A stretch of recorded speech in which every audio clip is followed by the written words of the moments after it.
వర్షాలు లేక ఇబ్బందులు పడుతున్న సమయంలో దేవరూపల మండల రైతులకు అండగా నిలిచిన ఎస్ఆర్ఎస్పీ నీటిని విడుదల చేయించిన పాలకుర్తి ఎమ్మెల్యే యశస్విని రెడ్డికి దేవరూపల మండల రైతుల తరఫున హృదయపూర్వక కృతజ్ఞతలు, ధన్యవాదాలు.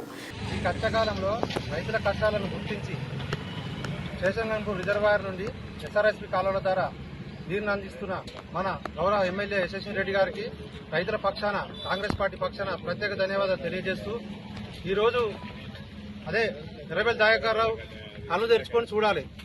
ఎందుకంటే నువ్వు 15 సంవత్సరాలు ఈ పాలకుర్తి గడ్డ మీద ఎమ్మెల్యేగా, మంత్రిగా కూడా చేసినావు. ఆ రోజు నీకు ఈ కాలువలు ఎక్కడ పోయినాయి, ఆ రోజు నీ నీళ్ళు ఎక్కడ పోయినాయి, ఈ ప్రజలు గమనిస్తూ ఉంటారు అందరూ. అందుకే నేను ఆల్రెడీ పంపించారు, అయినా నీకు రావట్లేదు. ఇప్పటికైనా కళ్ళు తెరిచి చూడు, కాంగ్రెస్ ప్రభుత్వం ఏం చేస్తుందన్నది. ఈరోజు కాలువ తీసింది కాంగ్రెస్ ప్రభుత్వమే. నువ్వు ఇలాంటి చేష్టలు చేస్తే ఖచ్చితంగా నేను ఖండించాల్సి వస్తుంది. ప్రజలు తగిన బుద్ధి మళ్ళీ చెబుతారు. కాంగ్రెస్ పార్టీకి ఎప్పుడు ప్రజలు సపోర్ట్ ఉంటారు.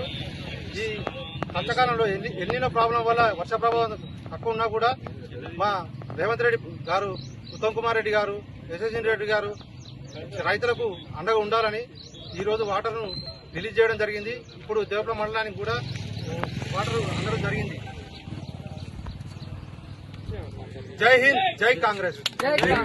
యశస్వి రెడ్డి గారు నాయకత్వం, యశస్వి రెడ్డి గారు నాయకత్వం. జై కాంగ్రెస్.